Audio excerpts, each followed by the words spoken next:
It was supposed to be an ordinary school day. April 6, 1966, began like any other morning at Westall High School, a quiet suburban school in Melbourne, Australia. The air was clear, the sky wide and blue, the kind of day where nothing unusual seemed possible. Students gathered outside between classes, laughing, talking, waiting for the bell. Teachers moved through the grounds with routine familiarity. Nothing felt different. Nothing felt strange. No one was looking for the sky. At that moment, the world still made sense. The rules were intact. Objects in the air were planes. Sounds had explanations. School was school, and the future was predictable. The idea that something unknown could interrupt this normality had not crossed anyone's mind. For many of the students, it was just another break between lessons. Some stood near the fence. Others sat on the grass. A few glanced upward, not with curiosity, but with boredom, letting their eyes drift without purpose. It was a habit more than a thought. And then, slowly, attention began to shift. Not because of noise, not because of an announcement, but because of silence. A few students noticed something in the sky that did not move the way planes moved. It did not leave a trail. It did not change direction gradually. It simply hovered, holding its position as if the air itself were supporting it. At first, no one reacted. The human mind often dismisses what it cannot immediately explain. A cloud, perhaps. A trick of light. Something unimportant. But the longer it remained, the harder it became to ignore. More students looked up. Conversations faded. A strange stillness settled over the schoolyard, as if attention itself had synchronized. Whatever was above them did not announce itself. It did not rush. It waited. Teachers would later say there was no panic at the beginning. Just confusion. Just people staring upward, trying to fit what they were seeing into something familiar. But it did not fit. The object did. Not behave like anything they had learned about. It reflected sunlight without glare. It moved without sound. And most unsettling of all, it seemed aware of where it was, hovering calmly above a place where hundreds of children stood watching. In that moment, before fear arrived, before questions formed, before the world began to feel unstable, there was only one shared feeling. Something was wrong. And once that feeling appeared, the day could never return to normal again. The attention didn't move all at once. It spread quietly, like a ripple. One student pointed upward, unsure of what they were seeing. Another followed their gaze. Then another. Within moments, dozens of faces were tilted toward the same patch of sky, eyes narrowed against the sunlight, trying to understand what didn't belong there. It wasn't high like a plane. It wasn't fast like a jet. And it wasn't drifting like a balloon. The object sat against the blue sky with an unnatural stillness, suspended as if gravity had briefly forgotten it existed. Some students described it as silver. Others remembered it as gray, almost blending into the light. What everyone agreed on was its shape, rounded, smooth, and unlike anything familiar. At first, people tried to explain it away. Someone laughed and said it must be a new aircraft. Another joked about flying saucers, the kind of joke that carried no real belief behind it. The mind reaches for humor when logic fails. It's a way to stay calm. But the object didn't cooperate.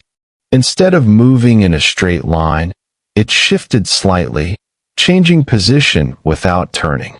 No wings adjusted. No engines roared. It simply moved, quietly, effortlessly, as if direction was a choice rather than a process. That was when the unease began. Teachers noticed the students weren't listening anymore. Voices trailed off mid-sentence. A few teachers looked up themselves, expecting to see nothing unusual, expecting the moment to pass. It didn't. From the ground, the object appeared closer now, not descending rapidly, not falling, but easing downward with a controlled slowness that felt deliberate. It was close enough that its surface could be seen clearly, smooth, reflective, unbroken. There were no markings, no windows, no visible means of control, just a solid, silent presence. A strange calm settled over the schoolyard, the kind that comes before people realize they should be afraid. No one screamed. No one ran. It was as if everyone was waiting for the object to explain itself. It never did. Some students later said the silence was the most disturbing part. Not the shape, not the movement, but the absence of sound. Even nearby birds seemed to disappear, as if the environment itself had paused. For a brief moment, the ordinary world felt distant. School rules, schedules, and expectations faded into the background. What remained was a shared focus on something that did not belong to their understanding of reality. This was no longer curiosity. It was recognition. Whatever was above them was not a mistake in the sky. It was not passing through. It was staying, hovering with intention, close enough to be undeniable. And as the object lingered, drawing closer to the ground, one quiet realization settled among the witnesses. They were not just observing it. It felt as if it was observing them too. No one could say exactly when curiosity turned into fear. There was no clear moment, no signal, just a gradual tightening in the air, as if the space between the object and the ground was shrinking in more ways than one. The object was closer now, close enough that students could tell it wasn't reflecting light randomly. The surface looked smooth, almost seamless, like a single piece of metal shaped with intention. It didn't shimmer like a balloon. It didn't flicker like glass. It absorbed the sunlight and returned it softly, without glare. Someone whispered that it was too low to be a plane. That was true. Planes roared. Planes shook the air. Planes followed paths that made sense. This thing made no sound at all. No wind. No vibration. Even as it drifted lower, the trees beneath it didn't move. Leaves stayed still. Grass did not bend. Teachers began calling out to the students, their voices firm but uncertain. They told them to step back, to stop staring, to return to class. But their words carried less authority than usual, weakened by the fact that they too were watching. A few students started to move, but slowly, reluctantly, eyes never leaving the sky. Others stood frozen, as if rooted to the ground. Fear hadn't taken over yet. What filled the space instead was disbelief. The object shifted again. This time, the movement was unmistakable. It didn't glide forward. It didn't tilt. It didn't accelerate in any direction that felt natural. It simply changed position, smoothly and instantly, as though distance meant nothing to it. That was when panic began to surface. Someone screamed. Another student ran. The spell of silence broke, replaced by scattered shouts and hurried footsteps. The schoolyard, moments earlier so still, erupted into confusion. Yet even as people moved, the object remained calm. It didn't react to the noise. It didn't retreat. It hovered just above the nearby open field, low enough now that its size felt overwhelming. What had once seemed distant suddenly felt enormous. Up close, there was no mistaking it. This was not an aircraft. This was not a machine anyone recognized. And it was not behaving randomly. Several students would later describe the same unsettling thought, that the object appeared controlled, but not piloted in any visible way. There were no signs of windows, no figures inside, no openings, just a smooth form, balanced perfectly in the air. The sense of being watched returned, stronger now. Not in a dramatic way, not like danger, but like awareness, like standing in front of something that knew exactly where it was and why it was there. As teachers rushed to herd students away and order them indoors, one thing became painfully clear. This was no longer something that could be ignored. Whatever had appeared above Westall High School was no accident in the sky. It had come close enough to be remembered, and nothing that close ever truly leaves you. The closer it came, the harder it became to describe. People searched for familiar comparisons, but none of them felt right. It wasn't round like a balloon, and it wasn't sharp like an aircraft.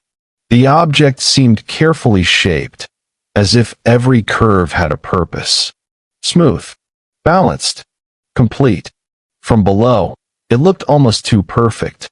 Students who stood closest later said the surface appeared metallic, but not shiny in a way that reflected the world clearly. Instead, it carried a dull sheen, like brushed silver under soft light. The sunlight didn't bounce off it harshly. It slid across the surface, as if the material absorbed light before letting it go. There were no seams, no rivets, no signs of construction that anyone recognized. This detail stayed with many witnesses long after the day ended. Machines built by humans show their effort. Panels, joints, lines where parts meet. This object showed none of that. It looked like it had been formed, not assembled. As it hovered, its shape became clearer, slightly domed on top, flatter beneath, neither fully circular nor sharply edged. A form that didn't belong to the vocabulary of planes, helicopters, or balloons. Some students said it rotated slowly. Others remembered it remaining perfectly still. These differences didn't weaken the story. They revealed something more human, the mind struggling to process what the eyes were seeing in real time. Teachers later admitted they felt the same confusion. They weren't trained to respond to this. There was no protocol for unidentified objects hovering over a schoolyard in broad daylight. All they could do was rely on instinct, and instinct told them something was wrong. The object seemed unconcerned by the growing chaos below. It didn't react to movement or sound. It didn't adjust when people ran. It simply held its position, suspended above the grass, steady and silent. That silence pressed down on the moment. Normally, machines announce themselves. Engines hum. Air vibrates. Even distant aircraft leave a trace of sound. This object did nothing. It existed without noise, without effort, without explanation. Some witnesses later said that was the most frightening part. Not fear in the sense of danger, but the feeling that the object didn't need to follow the same rules. It wasn't fighting gravity. It wasn't resisting wind. It wasn't moving through the air so much as ignoring it. As students were pulled back toward classrooms, many kept turning around, glancing over their shoulders, afraid that if they looked away for too long, something important would happen without them seeing it. And in that brief window, before adults took control, before order returned, before memory began to blur, the object remained there, perfectly shaped, perfectly still. A form in the sky that felt deliberate, not lost, not accidental. And whatever it was, it didn't look like it had wandered into the wrong place. By then, the schoolyard no longer felt like a schoolyard. What had started as scattered curiosity had turned into movement without direction. Students ran, not because they were told to, but because their bodies reacted before their thoughts could catch up. Some moved toward the buildings. Others froze where they stood, unable to look away. Voices overlapped, Questions, shouts, nervous laughter that didn't quite hide the fear underneath. Teachers raised their voices, trying to restore order. Back to class. Move away. Don't panic. But panic doesn't always arrive as screaming. Sometimes it arrives as confusion, as too many thoughts competing at once, as the sudden realization that the world is not behaving the way it should. The object remained above, the nearby field, unchanged by the chaos it had created. Its stillness made everything else feel frantic by comparison. While people ran, it hovered. While voices rose, it stayed silent. That contrast made the fear sharper. A few students stumbled as they ran, looking back repeatedly, as if afraid the object might follow. Others slowed down, drawn by a need to witness every second, even as teachers urged them away. It was as if two instincts were colliding, one telling them to escape, the other telling them not to miss what they might never see again. Some students cried. Others laughed nervously. Most said nothing at all. Teachers later described a sense of helplessness. They were responsible for hundreds of children, yet faced with something they could not explain or control. Their authority felt fragile. Instructions sounded uncertain even to their own ears. One teacher reportedly tried to position themselves between the students and the object, as if distance alone could restore safety. Another waved their arms, urging children to move faster, their eyes betraying the same fear they were trying to hide. The bell rang. Normally, it would have brought structure back to the day. But this time, it meant nothing. Schedules had lost their power. Classrooms felt irrelevant. The object in the sky had rewritten the priorities of the moment. As groups of students were finally guided indoors, many crowded near windows, peering out from behind glass and curtains. The building felt thin, temporary, as if walls offered only an illusion of protection. Outside, the field remained empty except for the hovering shape above it. Inside, whispers spread quickly. "What is it? Did you see how it moved? Why isn't it making any sound?" No answers followed. Only the shared understanding that something had crossed a boundary. That the school, a place defined by rules and predictability, had been interrupted by something that obeyed neither. And once panic has passed through a place like that, it leaves something behind. A silence filled with questions. A feeling that whatever was happening was far from over. What made the moment harder to dismiss was the realization that it wasn't only the students who had seen it. As the noise settled into a tense quiet inside the classrooms, teachers gathered near windows and doors, speaking in low voices. They had tried to appear calm outside, to project control, but now that the children were contained, that calm began to crack. Several of them had seen the object clearly, long enough to know it wasn't imagination, and not briefly enough to explain it away. One teacher later recalled feeling an immediate sense of responsibility mixed with uncertainty. If this had been a prank or an aircraft, someone would have recognized it by now. Someone would have said something reassuring. But no one did. From different vantage points across the school grounds, teachers had noticed the same details the students described.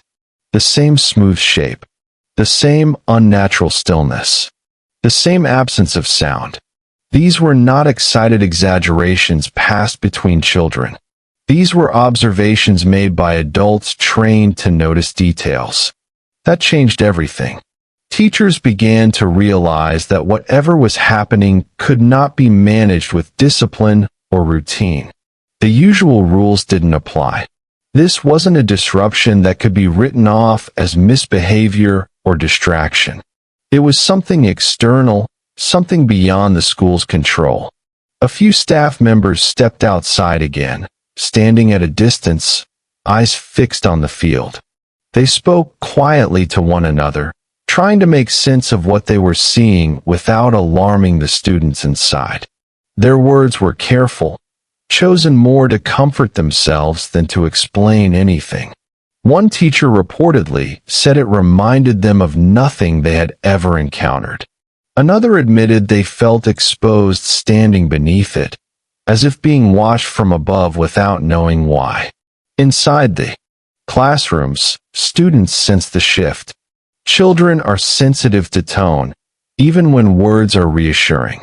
They noticed the hesitation in their teachers' voices, the glances toward the windows, the way instructions were repeated, not because they were unclear, but because no one knew what else to say.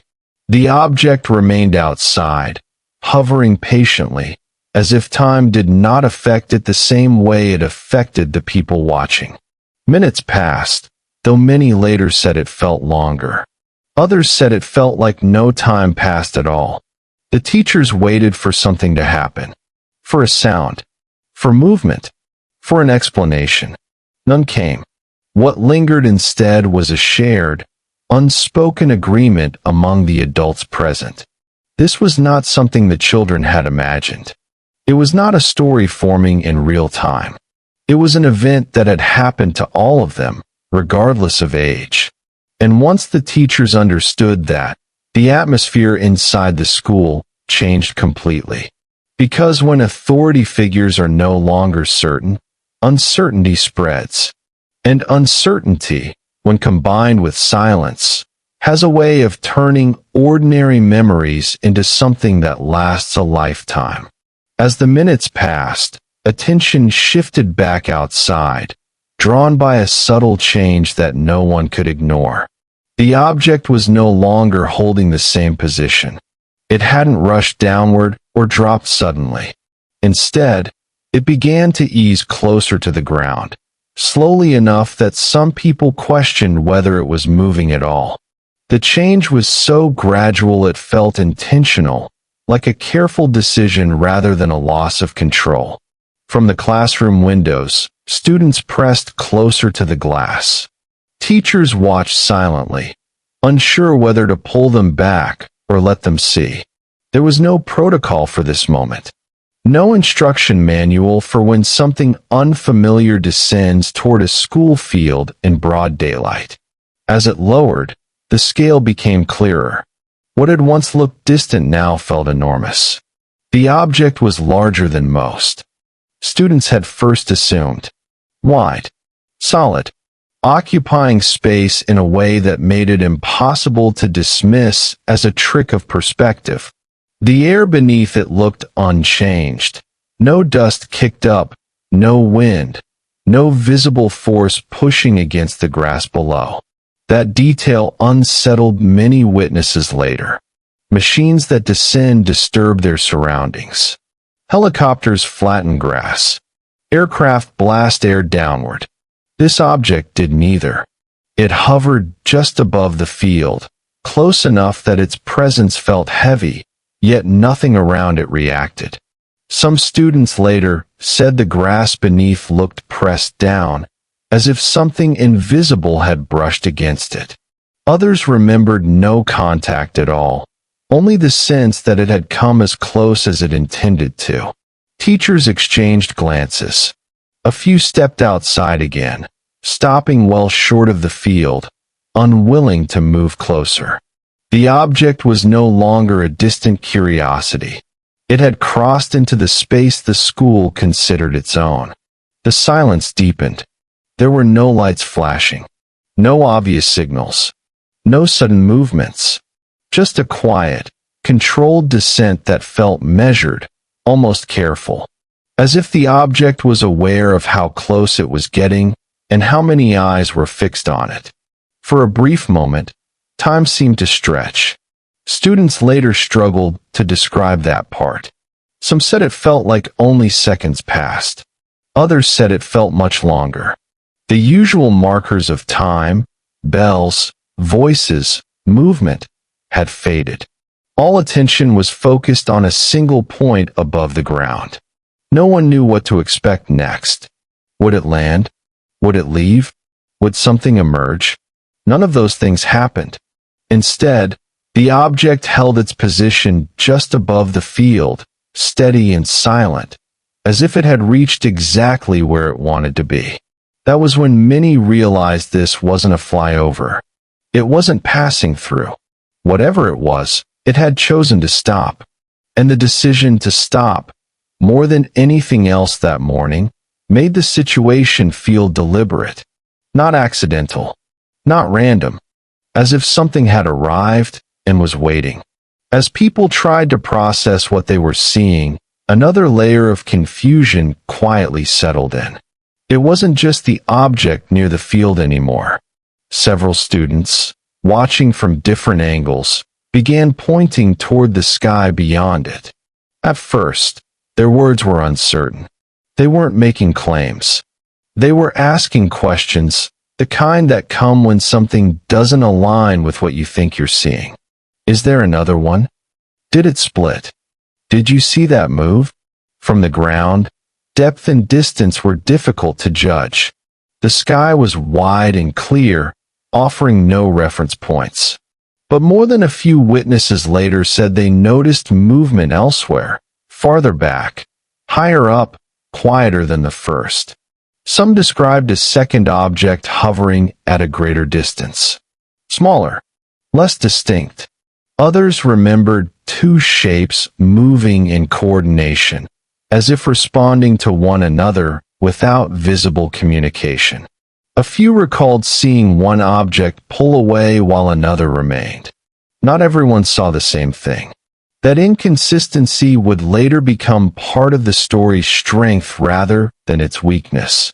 Human memory varies, especially in moments of stress. But what mattered was that the idea of more than one object emerged independently from people who had no reason to invent complexity. Teachers didn't dismiss the reports. They couldn't. Too many students were saying similar things at the same time, pointing in the same directions, reacting to the same changes in the sky. The confusion wasn't chaotic, it was patterned.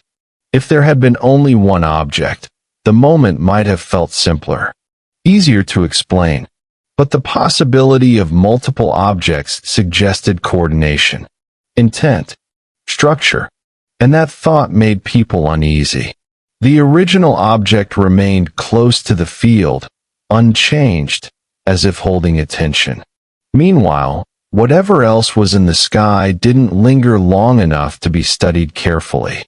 It moved in ways that were difficult to track, appearing briefly, then shifting position without crossing the space between. Some students later said the movement reminded them of something being tested, not in a mechanical way, but in a cautious one, like observation rather than display. The schoolyard felt surrounded by attention rather than occupied by it. That feeling didn't come from sound or movement. It came from absence, from the lack of obvious purpose. Nothing was happening in the way people expected something to happen. No landing, no departure, no explanation, just presence multiplied. As the possibility of more than one object settled into the collective awareness, fear deepened, not sharply, but quietly. The situation felt larger now, less contained, harder to isolate. This was no longer about a single unexplained shape.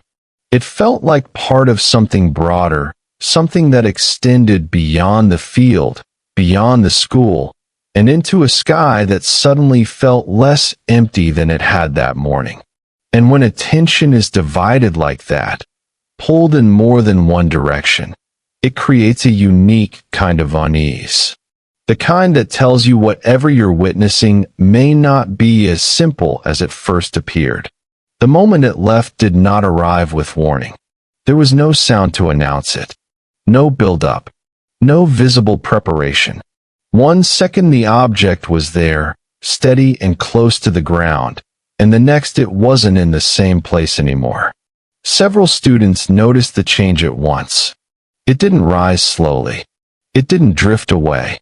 It didn't accelerate in any way they could recognize. Instead, it moved with sudden purpose, shifting upward and outward as if distance no longer mattered. The motion was smooth but decisive, like a thought turning into action. A few people gasped. Others shouted. Some froze, unsure whether to follow it with their eyes or look away. The object climbed rapidly, not cutting through the air but slipping past it. There was still no sound, no rush of wind, no echo. It simply gained height, clearing the field in moments, becoming smaller against the open sky. Those who had noticed other objects earlier said this was when everything seemed to move at once. Shapes that had been distant or indistinct shifted position, aligning briefly before separating again. The sky felt active, not crowded, but intentional. And then, just as suddenly as it had begun, it was over. The primary object faded into the distance, shrinking until it no longer held shape. There was no trail left behind, no mark in the air. One moment it commanded attention, and the next it was indistinguishable from the sky around it. People stood in silence, unsure how to react. Some students kept staring upward, waiting for it to return, half expecting it to reappear the way it had arrived. Others looked at one another, searching faces for confirmation that what they had seen was real.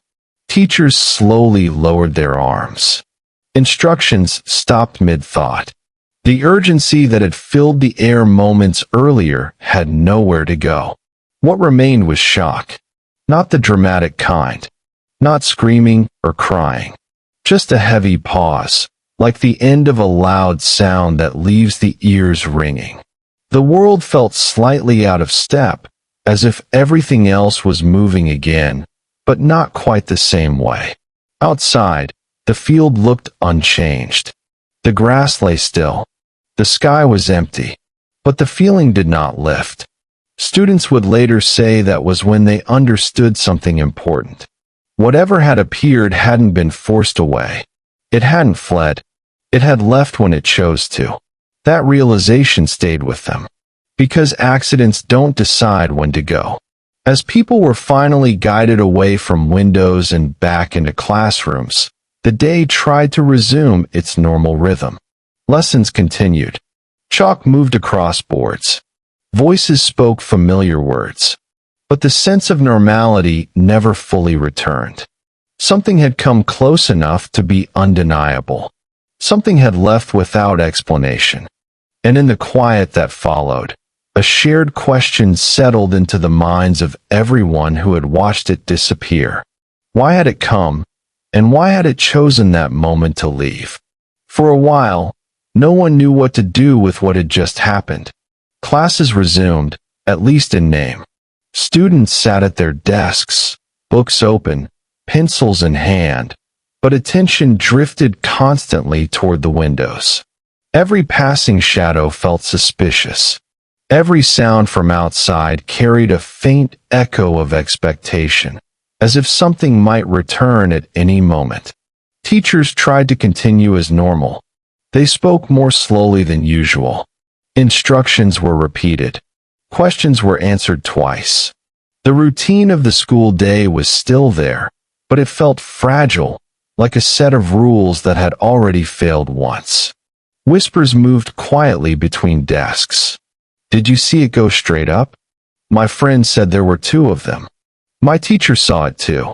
These conversations were not excited. They were careful, almost restrained. Students sensed, even without being told, that what they were discussing didn't fit comfortably into the normal language of school life. Some teachers attempted to reassure their classes.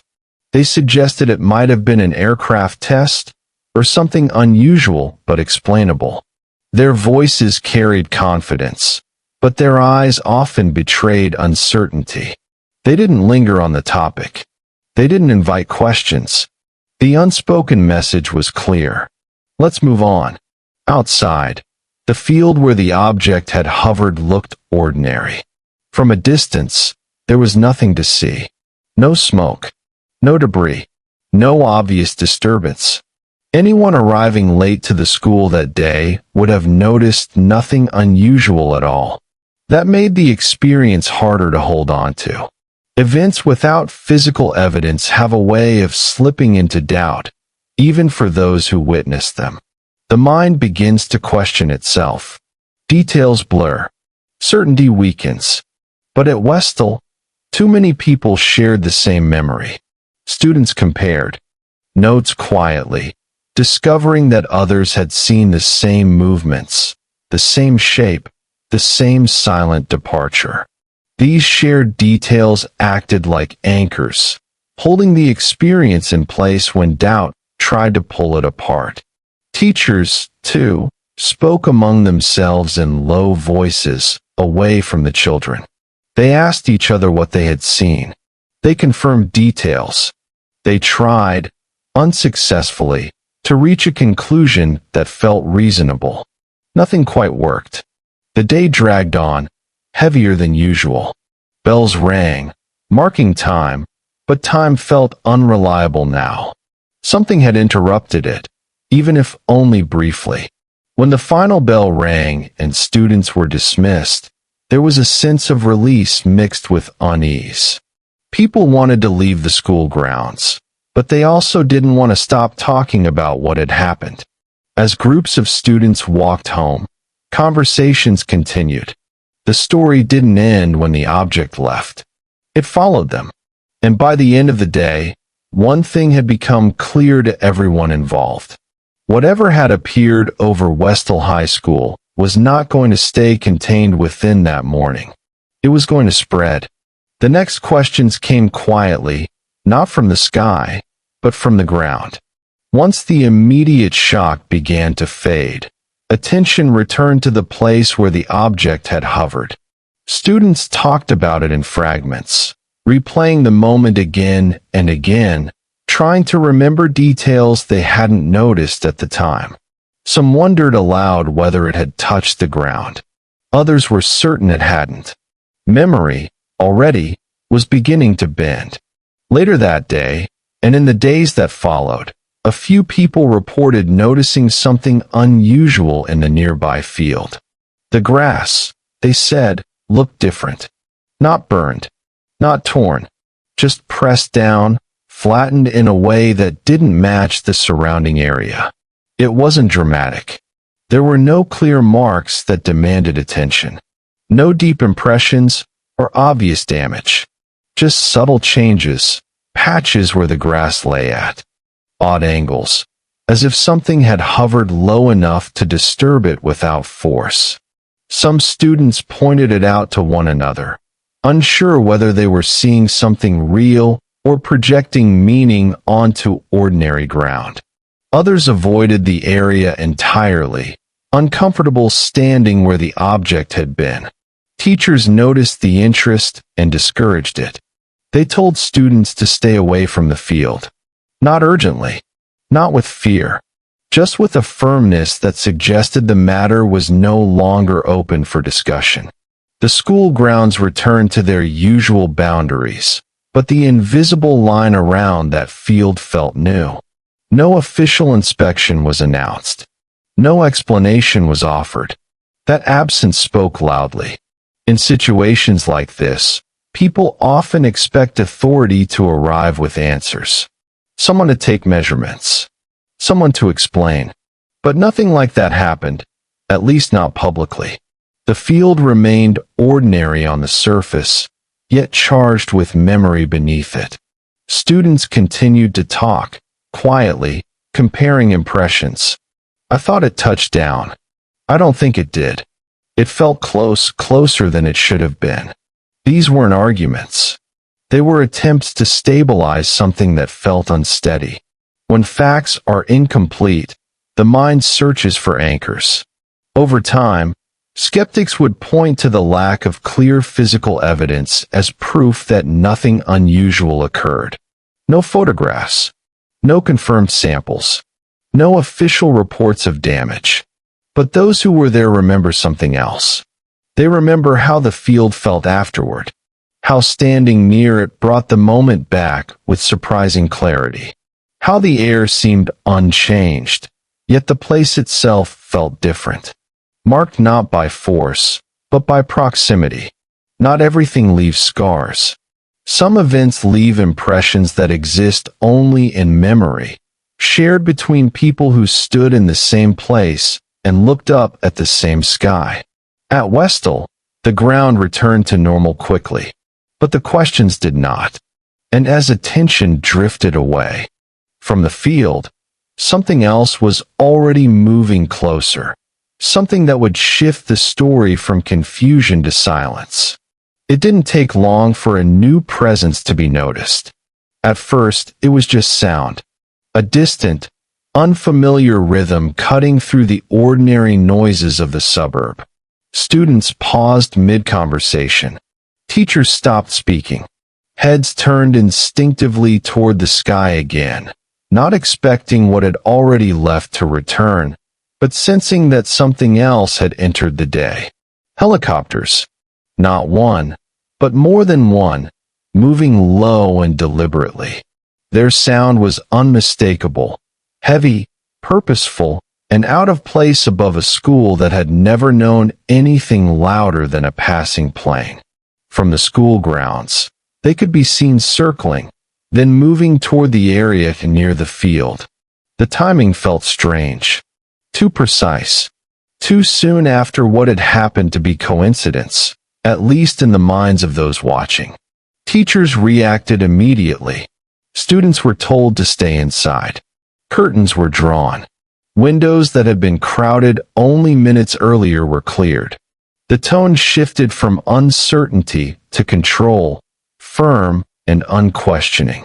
Whatever explanation might come later, the priority now was containment. Uniformed men arrived not long after. They did not wear the casual confidence of visitors. They moved with intent, scanning the area, speaking briefly to one another. Some students saw them from a distance through classroom windows. Others only heard about it later, through whispered accounts that spread quickly through the halls. The presence of authority changed the memory of the morning. Up until that point, the event had felt unreal, almost dreamlike. But helicopters and uniforms grounded it. They suggested that something serious had occurred, something that required attention beyond the school. No announcement was made to students. No explanation was given. Teachers were instructed to keep classes in session. Questions were deflected. Curiosity was met with short answers and redirected focus. The message was subtle but clear. This is no longer something to talk about. Later, some students would recall being spoken to directly, told not to discuss what they had seen, told it was a misunderstanding, told it would be best to forget it altogether. The words weren't threatening. They didn't need to be. The authority behind them was enough. For many, this was the moment the story changed shape. What had begun as a shared, confusing experience now felt restricted, controlled, as if the event itself was being managed, not just remembered. The helicopters eventually left. The men departed. The school day ended as it always did, with students walking home beneath a sky that looked no different than it had that morning. But something had shifted, because unexplained things are unsettling, and unexplained things followed by silence are unforgettable. What happened over Westall High School was no longer just a strange sighting. It had become something people were not supposed to talk about. And silence, once introduced, has a way of spreading far beyond the moment that created it. The atmosphere changed the moment authority entered the scene. What had felt confusing and unreal suddenly became controlled. Not explained, but contained. Students noticed it immediately, even if no one said it out loud. The tone of the day shifted from uncertainty to quiet restriction, as if an invisible boundary had been drawn around what had happened. From inside classrooms, The sound came first. A deep, mechanical rhythm moving through the air above the school. Helicopters. Low enough to be clearly heard. Purposeful enough to feel intentional. Heads turned instinctively toward the windows, but teachers moved quickly, drawing curtains and asking students to remain seated. This was different from before. Earlier, teachers had been uncertain, reactive. Now, they were firm. Instructions were clear. Voices carried authority without explanation. Whatever questions students had were not answered. They were redirected. Outside, several witnesses later recalled seeing uniformed personnel near the field. Men moving in small groups. Speaking briefly. Looking toward the ground, then toward the sky. The details were never fully clear, only fragments seen from a distance or remembered later. No one addressed the students directly. There was no announcement, no reassurance, no official explanation. That absence became part of the experience. Some students would later say that was when fear truly settled in. Not because of what they had seen earlier, but because of what they were now being told, without words, to ignore. A few teachers were reportedly spoken to privately. What was said was never shared openly. But afterward, the message filtered down in quiet ways. Lessons resumed. Discussions stopped. Any attempt to bring up the object was gently, but firmly, shut down. It was nothing. You imagined it. Focus on your work. The words were calm, reasonable, but they didn't match what had happened. Students could sense the contradiction. They had seen something together. Hundreds of them, teachers included. Yet now, it was being treated as if it hadn't occurred at all. As if acknowledging it was more disruptive than the event itself. By the time the helicopters left, the school felt smaller, more contained. Conversations moved into whispers. Eye contact lingered longer than usual. People searched each other's faces for confirmation that they weren't alone in their confusion. When the final bell rang, students left the grounds quietly, glancing back at the field one last time. It looked ordinary again. Empty. Unchanged. But the silence surrounding it felt deliberate. And that silence followed them home. Because when an experience is shared and then dismissed, it doesn't disappear. It settles deeper.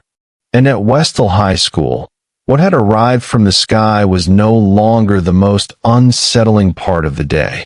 What remained was the sense that something had happened, and that talking about it was no longer allowed. As days passed, the silence didn't fade. It hardened. At Westall High School, life returned to its routines on the surface. Classes continued. Bells rang. Students laughed again in the hallways. But beneath that normality, something had changed. A shared understanding existed. Unspoken, yet deeply felt, that there was a subject no longer open for discussion. Students learned this quickly. Those who tried to talk about what they had seen were met with discomfort. Friends would glance around before responding. Conversations would trail off.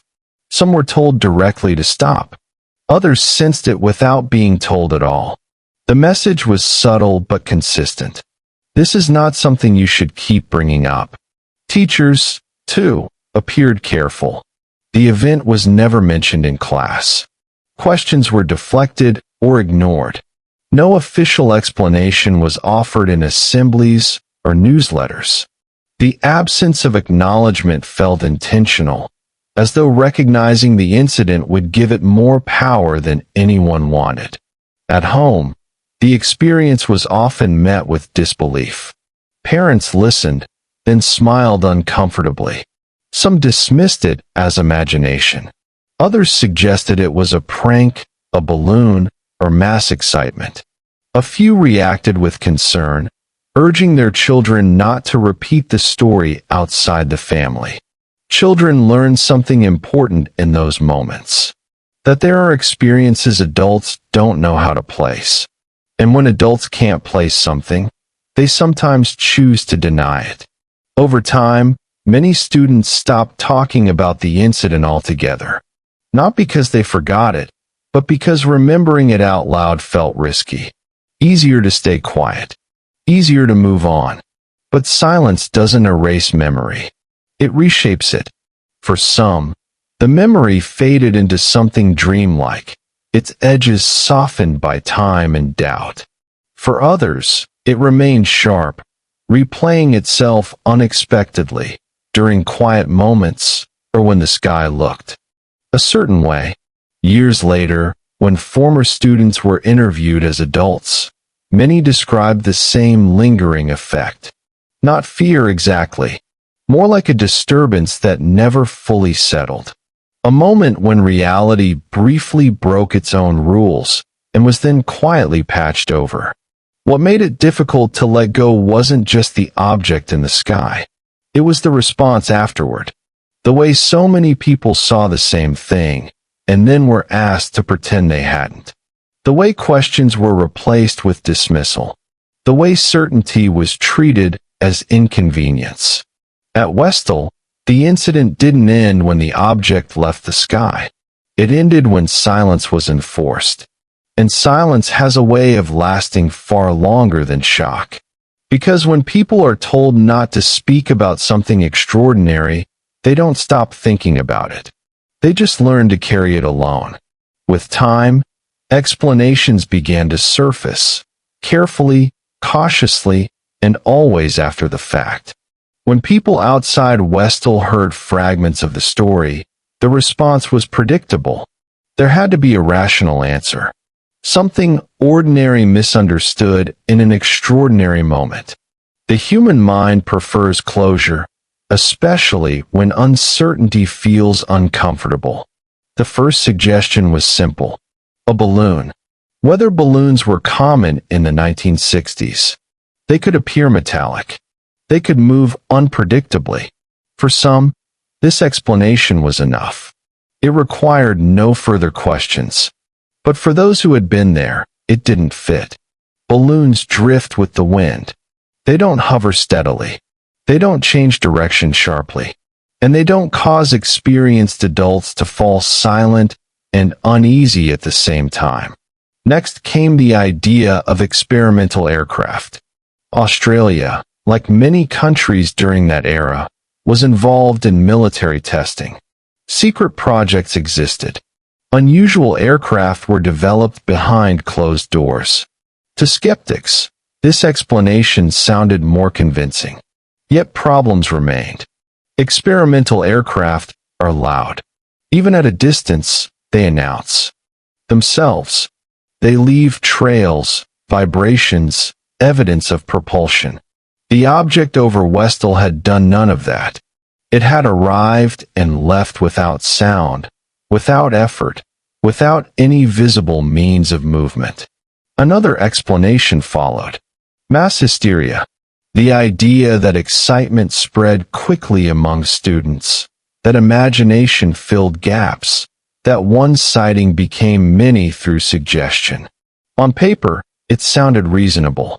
In practice, it ignored something crucial. Teachers saw it too.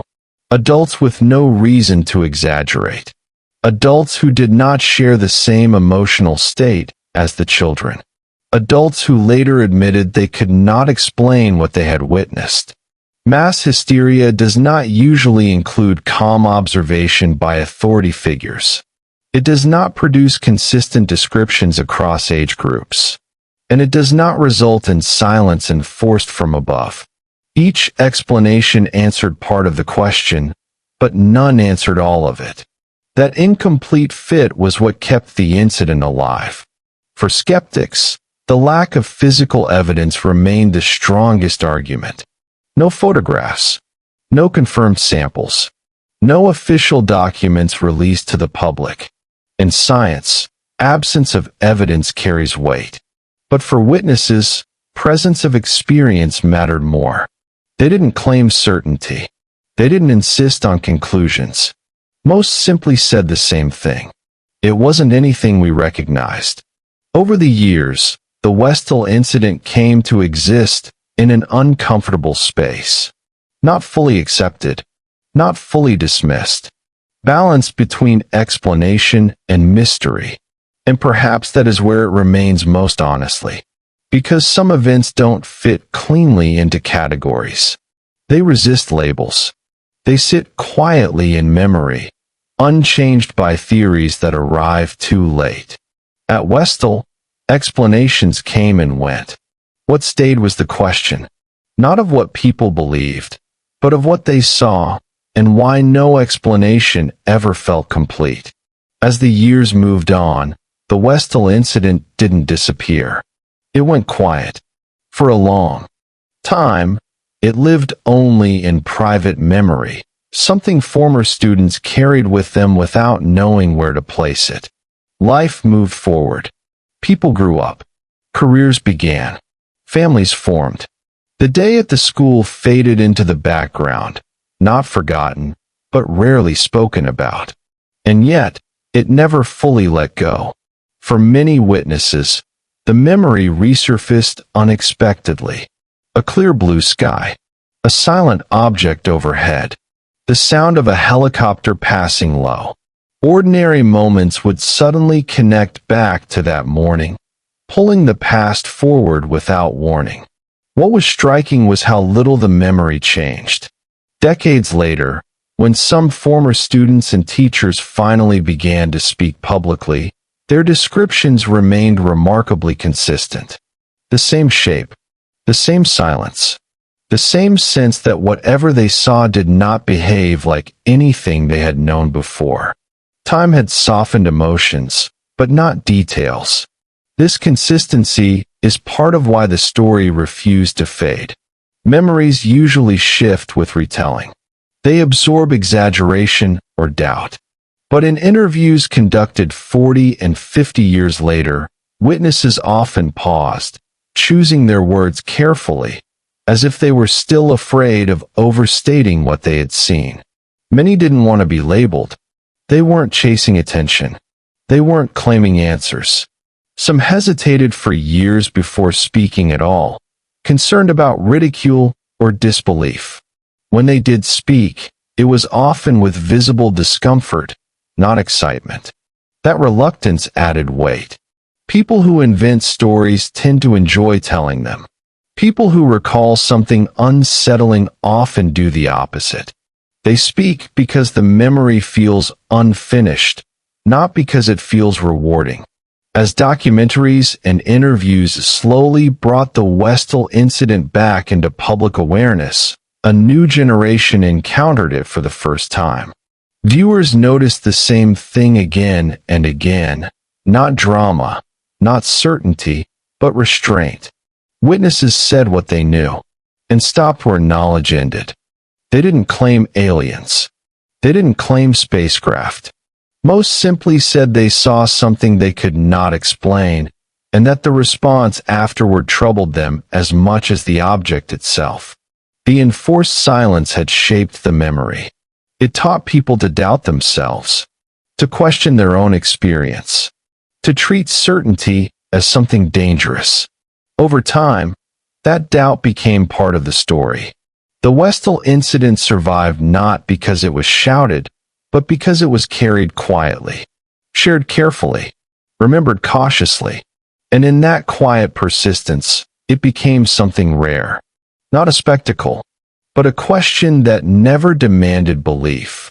Only recognition that sometimes, events happen that leave no place to stand comfortably between explanation and mystery. And that discomfort, more than anything else, is why the story endures. As the story resurfaced in later years, attention began to shift away from the sky and toward the people who had lived with the memory. Psychologists who studied similar events often noted that the most lasting impact of unexplained experiences isn't fear, it's uncertainty. Fear fades. Uncertainty stays. And for many who witnessed the Westall incident, that uncertainty quietly shaped how they viewed the world. Several former students described a subtle change in themselves after that day. Not dramatic, not immediate, but gradual. A sense that reality was more fragile than they had been taught. That rules could bend without warning. That certainty was something to be held lightly. Some became more curious, others more cautious. A few said they stopped assuming that authority always had answers. The experience had introduced a crack in the idea that everything important would eventually be explained. At night, some remembered lying awake, replaying the image of the object in the sky, not with terror, but with questions that had nowhere to go. What was it? Why was it there? And why had no one ever followed up? For teachers, the impact was different, but no less real. A few later admitted feeling conflicted, torn between responsibility and honesty. They had been expected to maintain order, to reassure children, to restore normalcy. But inside, many carried the same confusion as their students. That contradiction lingered. How do you guide others through a world you no longer fully trust to behave predictably? The Westall incident also revealed something deeper about memory itself. When people are discouraged from speaking about an experience, the mind doesn't erase it, it internalizes it. Thoughts loop inward. Questions remain unanswered. Over time, memory becomes private, even isolating. Yet when witnesses finally spoke years later, something shifted. Sharing the memory didn't bring clarity, but it brought relief. The realization that others remembered the same thing. That the experience had been real, shared, and not imagined alone. This collective recognition mattered. It transformed the incident from a personal disturbance into a shared human experience. One that didn't require agreement on explanation, only honesty about uncertainty. In this way, the Westall incident became less about what appeared in the sky and more about what it revealed on the ground. That humans seek patterns. That silence shapes memory. That unexplained moments can influence lives long after they end. The object itself had come and gone in minutes, but the psychological imprint it left behind lasted for decades. And perhaps that is the quietest truth of all. Not that something unknown appeared above a school, but that it changed how ordinary people understood what it means to know anything with complete certainty. As the years added distance, one final question continued to surface, gently but persistently. What, exactly, had the witnesses been allowed to conclude? With no official explanation ever fully satisfying, the Westall incident settled into a space where interpretation replaced certainty. People filled the silence in different ways, shaped by personality, experience, and comfort with the unknown. Some leaned toward familiar answers. They chose the idea of an experimental aircraft. Something secret, human-made, briefly revealed by accident. This explanation allowed the world to remain intact. It kept mystery within known boundaries. Governments keep secrets. Technology advances quietly. Mistakes happen. For others, that explanation never felt complete. The movement was wrong. The silence was wrong. The response afterward felt too deliberate. Not dramatic enough to be a cover-up story, yet controlled enough to feel intentional. Still, many resisted more extraordinary conclusions. They didn't want to believe the object was alien. Not because it frightened them, but because belief felt heavier than uncertainty. Belief demanded commitment. Uncertainty allowed space. Others accepted a simpler truth, that sometimes events occur without resolution. This perspective didn't require deciding what the object was. It only required acknowledging what it wasn't. It wasn't recognized. It wasn't explained. And it wasn't forgotten. That middle ground became the most honest place for many witnesses to stand. They learned to live with unanswered questions, carrying them without urgency. The memory didn't demand action. It didn't insist on meaning. It simply existed, quietly reminding them that reality occasionally slips beyond language. What made the Westall incident different from stories built on speculation was this restraint. Witnesses rarely said more than they could support. They described shapes, movement, silence, and response. When questions went beyond that, they stopped. "I don't know" became a complete sentence. That refusal to conclude may be the incident's most defining feature. In a world that rushes to label, categorize, and explain, Westall remained unresolved not because people lacked imagination, but because they respected the limits of what they had seen. And perhaps that is why the story continues to resonate. Not because it promises answers, but because it models how to sit with mystery without turning it into belief or dismissal. As time passed, fewer people asked what the object was. Instead, they asked something quieter. What does it mean when a shared experience cannot be neatly explained, yet remains undeniably real? That question doesn't belong to the sky. It belongs to everyone who has ever witnessed something they could not fully understand and learned to live without closure. And that brings the story to its final moment, not with explanation, but with reflection. In the end, the Westall incident does not close with an answer. There is no final image that explains everything. No document that resolves the uncertainty. No voice that steps forward and tells the world what truly happened that morning in 1966. The sky returned to normal. The school continued. Life moved on. And yet, something remained. Not in the field where the object hovered. Not in the air where it disappeared. But in the quiet space where certainty once lived. The students grew older. The teachers retired. Buildings changed. The suburb expanded. Time covered the event the way it covers most things, softly, steadily, without erasing it completely. What endured was not fear, but awareness. An understanding that reality is not always as stable as it appears. That sometimes ordinary places are interrupted by moments that do not fit. And when they do, the interruption does not demand belief. It asks only to be remembered honestly.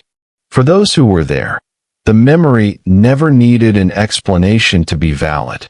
It existed on its own, shared, consistent, unresolved.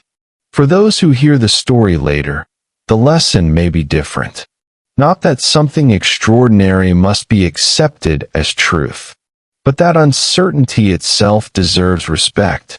The Westall incident offers no spectacle, no dramatic ending, no warning. It ends the way many real experiences end, not with clarity, but with quiet continuation. A day interrupted, a silence enforced, a question carried forward. And perhaps that is why the story feels so calm when revisited. It does not rush the listener. It does not insist on belief. It does not ask for agreement. It simply invites reflection on how easily certainty can be shaken, on how memory survives without proof, on how shared experiences can exist without resolution. As night settles and the world grows quieter, stories like this find their natural place, not as puzzles to be solved, but as reminders that mystery does not always need to be confronted. Sometimes, it is enough to acknowledge that something happened, that people saw it, that it changed how they understood the world, and that life continued, carrying the memory forward without ever fully explaining it. The sky over Westall remains empty now, just like any other. But for a brief moment in time, it held something that did not belong. and the question of what that something was can rest where it has always rested, quietly, between certainty and sleep.